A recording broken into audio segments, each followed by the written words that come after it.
Muito bem, pessoal, aqui é o professor Baroni e hoje eu convidei o Marcos Correia, o nosso doutor oferta, nosso doutor emissão, para comentar os detalhes aí do ALSR11, que está com a emissão nova e foi recentemente anunciada. Inclusive, nós falamos sobre o fundo no último relatório aqui para a nossa base de assinantes, e eu trouxe aqui o Marcos Correia hoje para fazer uma visão geral, para trazer alguns detalhes adicionais para vocês. Então, vale conferir. Marcão, seja bem-vindo. Valeu, Baroni. Então, esse vídeo aqui vai ser o nosso primeiro vídeo desse formato novo para cobrir as emissões, falar um pouco delas, todos os detalhes que você precisa saber para poder participar. Eu já peço aqui no começo o seu feedback, uma ajuda para você me falar se você gostou desse vídeo e o que você gostaria que pudesse ser feito diferente para melhorar, porque a ideia é sempre melhorar vídeo após vídeo. Então, conto com o seu feedback aí para a gente conseguir chegar lá. Mas vamos lá para o fundo. O que a gente vai falar nesse vídeo aqui? A gente vai falar sobre o ALSR e a quarta emissão. A gente vai começar vendo um pouquinho, bem breve, sobre o que é o fundo, o que tem no fundo e o que é essa quarta emissão, o que ele pretende adquirir com esse dinheiro novo. E para isso eu montei uns slides aqui para você ter todos os dados que você precisa para conseguir tomar uma decisão aí mais bem embasada. Então, primeiro, o nome do fundo é Alianza Trust Renda Imobiliária, é um fundo de tijolo no segmento híbrido. E esse é um dos poucos fundos que eu falo que realmente é híbrido e a gente já vai ver o porquê disso. Ele começou as negociações dele lá no comecinho de 2018, então ele tem aí aproximadamente 3 anos e meio de vida. O gestor é a Alianza, administrado pelo BTG. A taxa já toda somada desse fundo dá 0,95% ao ano e não tem taxa de performance. O patrimônio líquido desse fundo é 460 milhões. Então, se a gente comparar com outros fundos, ele ainda é um pouco pequeno, mas essa emissão aí, essa nova emissão já vem aí para trazer um pouco mais de corpo para o fundo. A quantidade de cotistas é uma base grande, tem mais de 87 mil cotistas, então é um fundo bem popular. E a gente vai olhar agora um pouquinho do portfólio dele. Por que eu falei que ele é um dos fundos que realmente eu considero híbrido de verdade? Porque normalmente a gente vê fundos que tem laje e galpão, ou shopping e varejo de rua, ou varejo de rua e laje. Sempre é uma coisa ou outra, né? Nesse aqui, se você olhar esse gráfico aqui da esquerda em cima, ele tem lajes corporativas, né, escritórios, ele tem galpões secos, logísticos e industriais, esse daí é o que normalmente você vê nos fundos de galpão. Tem centros diagnósticos, que seriam laboratórios. Tem data center, é o único fundo que tem data center.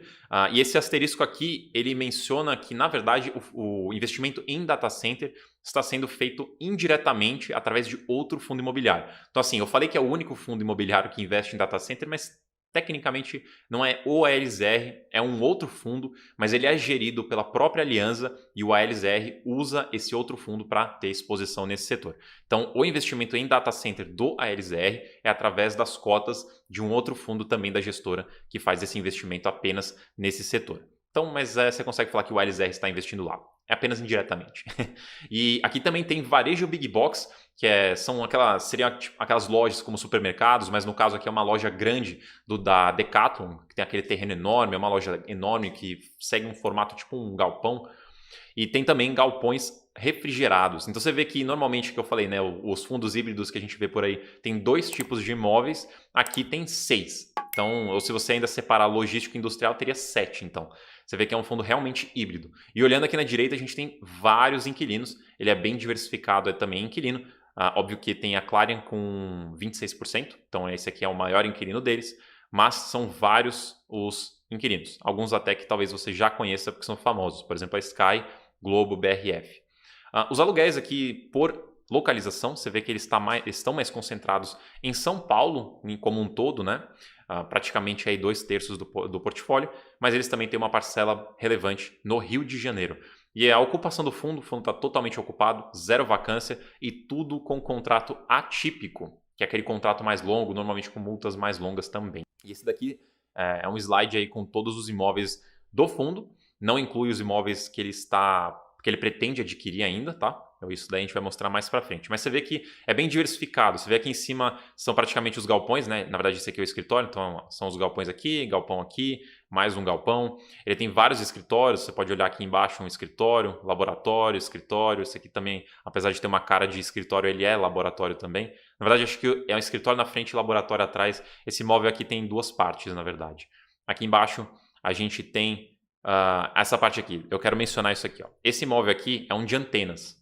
Inclusive, antenas não estava lá escrito, né? Talvez eles tenham colocado isso aqui como data center, né? Mas tem várias antenas aqui. Se bem que a gente pode colocar tudo no mesmo balde, né? Mas eu queria falar isso daqui porque eu passei na frente desse imóvel aqui recentemente. Eu filmei ele, coloquei lá no Instagram. Caso você queira ver esse vídeo, tá lá no @mcorreia.jr. Tem um vídeo lá nos meus destaques. Eu passei aqui na frente de carro e filmei ali, né? Filmei esse fim de semana passado. Então tem uma imagem bem atual desse imóvel aqui, caso você queira ver. Mas esses daqui são os imóveis atuais do fundo. Mas vamos falar da emissão para entender o que ele quer fazer com o dinheiro, né? Então, é uma oferta restrita, então só vai participar quem for cotista do fundo ou quem for investidor profissional. O montante mínimo, que é o mínimo necessário que o fundo precisa captar para a oferta não ser cancelada, é de 10 milhões. E o máximo que ela consegue captar é de 272 milhões, aproximadamente.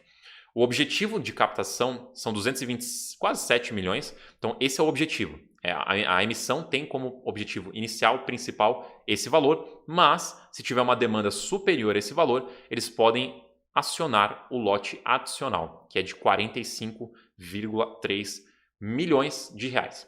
E aí, mexendo com o seu bolso, o preço de subscrição, que é o quanto você vai ter que desembolsar por cota que você quiser subscrever nessa emissão, é de R$ 117,19. Agora a gente tem que dividir isso em duas coisas e eu gosto bastante de mencionar isso daí.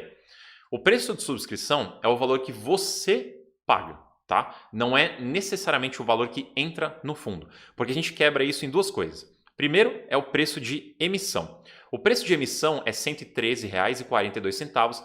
Esse é o dinheiro que de fato entra no fundo, esse é o dinheiro que o fundo vai pegar e usar para investir em outras coisas. Então saiba que dos 117, 113 é o que entra no fundo. Tá, mas e o restante do dinheiro, né? Para onde vai esses quase R$4? É taxa, é custo para poder realizar essa oferta. Então essa porção do preço de subscrição vai ser utilizada apenas para financiar essa oferta restrita.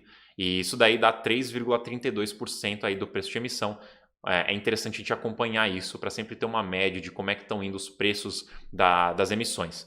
E só fazendo uma ressalva aqui, que eu acho importante notar, isso é outra coisa em evidência também e que gera muitas discussões, é a questão do preço, né? Se é um preço atrativo ou não. E eu vou só pontuar duas coisas aqui, nenhum tipo de recomendação, apenas pontuando pontos positivos. Então vamos lá. Preço de subscrição é o que você desembolsa. A gente, para fazer sentido uma emissão, esse preço de subscrição tem que ser abaixo do valor de mercado. E olhando o valor de mercado hoje, dia 10 de junho, estava mais ou menos ali R$ 122. Então temos aí ponto positivo. Aqui já está fazendo sentido, a emissão está mais barata, o que normalmente tem que ser para fazer sentido, né? Para poder ter um incentivo para você entrar na emissão. O outro ponto que a gente olha que é interessante é o preço de emissão. Como eu mencionei, esse é o dinheiro que entra no caixa. E como depois que acabar a oferta vai ter mais cotas e vai ter mais dinheiro no caixa, o valor patrimonial por cota do fundo vai ser recalculado também. Este valor, quando ele está acima do valor patrimonial, o recálculo, né, do valor patrimonial por cota vai ser feito para cima também, porque estamos colocando mais cotas para dentro que foram captadas a um valor superior ao que é hoje. E hoje é R$ 102,51. Então a gente tem aqui outro ponto positivo para a emissão que está sendo feita acima do valor patrimonial. Então depois que houver essa captação, o valor patrimonial do fundo deve subir. E, só para pontuar essa parte aqui, se fosse abaixo também, né, se o preço de emissão fosse abaixo do valor patrimonial, aí teria um impacto negativo. Por isso que esse molde dessa emissão é positivo, porque o preço de subscrição é abaixo do valor de mercado para incentivar a participação e o preço de emissão é acima do valor patrimonial para ter um impacto positivo aí no valor patrimonial do fundo. A proporção de preferência, na verdade, dessa emissão é 0,44 ou 44,64%. Esse é o número que você usa para saber quantas cotas você vai receber, quantos direitos você vai receber nessa emissão. Basta pegar este número comprido, se você quiser ser bem preciso, ou pega aqui o abreviado, né, o encurtado aqui, multiplica pela quantidade de cotas que você tem na database, que eu já menciono quando é, e você vai saber quantos direitos você vai receber. E a emissão está sendo coordenada pelo BTG. Então você pega aquele número lá, aqueles 0,44 ou 44%, e vê na database que foi dia 8 de junho quantas cotas você tinha. Multiplica um pelo outro e você vai ter aí o resultado de quantos direitos você vai ter nessa emissão. E daí, tendo seus direitos em mãos, você vai ter o período de preferência, que é quando você tem aí o prazo para você exercer esses direitos de preferência, vai do dia 10 de junho a 22 de junho e com pagamento no dia 23 de junho. Este é o período para você exercer seus direitos. Acabando esse período, provavelmente vai sobrar cotas e daí essas cotas que sobraram vão para o período de sobras. Quem participou do período de preferência participa do período de sobras também, vai receber aí uma nova quantidade de direitos e vai poder exercer do dia 25 de junho a 30 de junho, com pagamento no dia 7 de julho. O que sobrar aqui teria em ofertas públicas mais um período para poder disponibilizar essas cotas. Mas como é uma oferta restrita, este período público, esta reserva pública não existe, então o que sobrar do período de sobras vai para uma oferta restrita, que aí sim é só para investidor profissional. Então, para quem quiser participar, cotista, investidor normal, né? Até 30 de junho aqui, sobrou daqui, não tem mais como participar. Não tem período de negociação e também não tem montante adicional. O pipeline, que muita gente quer saber, né? O que o fundo vai fazer com o dinheiro? Ele tem já 3 imóveis aqui especificados, um deles é o da Decathlon, que já está no portfólio, que eu já mostrei a foto dele, é um pagamento de uma parcela ainda da aquisição desse imóvel. Mas tem 2 imóveis novos, um da Balduco, que é um escritório, e um da Coca-Cola, que é um galpão. Se você quiser depois, eu vou mostrar uma foto aqui, mas depois se você quiser mais detalhes, tem aqui embaixo, tá? Os fatos relevantes já foram publicados, então já tem detalhes mais publicados aí sobre esses imóveis. Então são 3 imóveis já bem especificados. Se você somar isso aqui vai dar 170 milhões mais ou menos, só que a emissão pode chegar até um máximo de 270. Então ainda tem 100 milhões de folga aí, caso haja a captação máxima, teria 100 milhões aí para fazer outras coisas. Para onde pode ir esse dinheiro? Pode ir para o fundo imobiliário que eu mencionei do Data Center, então ele pode comprar mais participação nesse fundo, ou pode ir para outros ativos, ele pode adquirir outros imóveis que não foram especificados aqui, ou pode ficar em reserva de caixa. Então tem 100 milhões aí, considerando o cenário perfeito de captação, tem 100 milhões aqui para ficar entre esses 2 pontos. Esses aqui são os imóveis, para você dar uma olhada. Tem aqui em cima o galpão da Coca-Cola, esse aqui é um desenho do projeto, porque esse imóvel não está pronto. Aqui embaixo tem o escritório da Balduco e aqui na direita tem o imóvel da Decathlon, mas de novo o imóvel da Decathlon já está no portfólio, é apenas o pagamento de uma parcela que vai ser feita, mas eu achei relevante colocar aqui para você só ter uma visualização melhor de qual que é o imóvel. E só se você tiver aí na dúvida aí se deve ou não participar, esse vídeo aqui foi mais um resumo para te ajudar a decidir, mas se você precisar aí de mais informações, a gente publicou lá na área de membros da Suno ontem, né, dia 9 de junho, quarta-feira, um relatório de análise de vários fundos, e entre eles o ALSER, e lá tem uma recomendação sobre o que fazer sobre essa emissão, né? Então, se você quiser dar uma olhada, só entrar lá na área de membros, caso você já seja um assinante. Se você não for um assinante, então o link para você fazer sua assinatura está aqui embaixo, é só dar uma olhada lá e depois conferir o relatório. Então é isso aí que eu tinha para você nesse vídeo, espero que você tenha curtido, deixa aqui embaixo no comentário o feedback do que você achou desse novo molde aqui, né? Desse novo quadro de emissões aqui no YouTube. Me dá seu feedback, vamos melhorar para os próximos, agradeço demais a sua participação, vou passar aqui a bola final para o Baroni encerrar o vídeo.